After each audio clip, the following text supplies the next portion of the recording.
મીરાબાઈ 5 વર્ષના છે માત્ર, અને મેળતામાં એમના દાદાજી સાથે રહે છે. પિતા યુદ્ધમાં રોકાયેલા છે.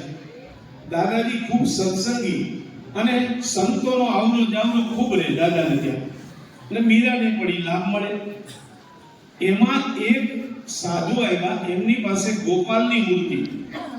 મીરાબાઈએ ગોપાલની મૂર્તિને આમ સ્પર્શ કર્યો, અને જેવો સ્પર્શ કર્યો ને ઝણઝણાટી થઈ. અને એ સમયે મીરાએ તરત કીધું કે મારે આ મૂર્તિ જોઈએ. ઓલા સાધુએ કીધું કે પણ આ મૂર્તિ તો હું વર્ષોથી પૂજા કરું છું, આ હું થોડી આપું. હમણાં સ્વામી જલજીલણીનો ઉત્સવ હતો અમારે ગામમાં, અને નારાયણ સ્વામી મૂળીથી આપણા જૂના મહંત શ્રી હતા એ પધાર્યા હતા. અને બ્રહ્માનંદ સ્વામીએ જે લાલજીની પૂજા કરી છે કાયમ, એ મૂર્તિ નારાયણ સ્વામી પાસે છે, અને એ મૂર્તિ અમને હાથમાં આપી. અમે બહુ જ ખરેખર પાવન બનાવો. તે જ મૂર્તિ જે મહારાજે આપેલી, જે આપ 7 લાલજીને આપ જાણો છો બધા. તો આ ગોપાલની મૂર્તિને જે સ્પર્શ કર્યો અને ઝણઝણાટી થઈ ગઈ. મારે આ મૂર્તિ જોઈએ. સાધુ કે પણ મારી આ મૂર્તિ પૂજા કરું છું, આ મૂર્તિ હું ના આપું. સાધુ જતા રહ્યા, ગામ છોડીને સામેના ગામ જતા રહ્યા. આ બાજુ શું થયું હવે મારે તમને આટલી જ વાત કરવી છે. મીરાએ અન્ન જળનો ત્યાગ કર્યો.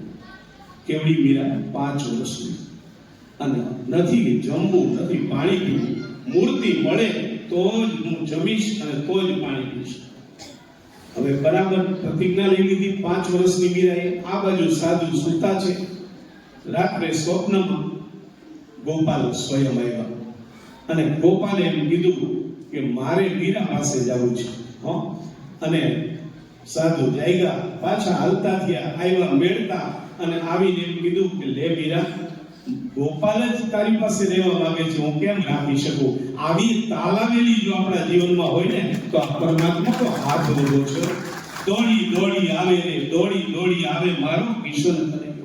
એમને બોલાવા જ ક્યાં પડ્યા છે? કે દિવસે બોલાવા પડ્યા છે? ભગવાનને કોઈ દિવસ બોલાવા પડે જ નહીં. આપણું જીવન જો બેસ્ટ હશે ને, તો પરમાત્મા તો રાજી થઈ અને ઈ પોતે સ્વયં દોડીને આપણને ભેટશે. ગાયને, વાછરડાને જ ગાયને મળવું છે એવું નથી. ગાય પણ વાછરડાને મળવા માટે એવડી ઉતાવળી હોય છે. માટે આપણી અંદર આવી તાલાવેલી જગાડવી જોઈએ, આવું મને લાગે છે. આપણા જીવનમાં આપણે એક પ્રકારની ઉત્તમ કક્ષાની જાગૃતતા બનાવીએ, અને જો તાલાવેલી બનાવીએ ને, તો કોઈ વસ્તુ અશક્ય નથી.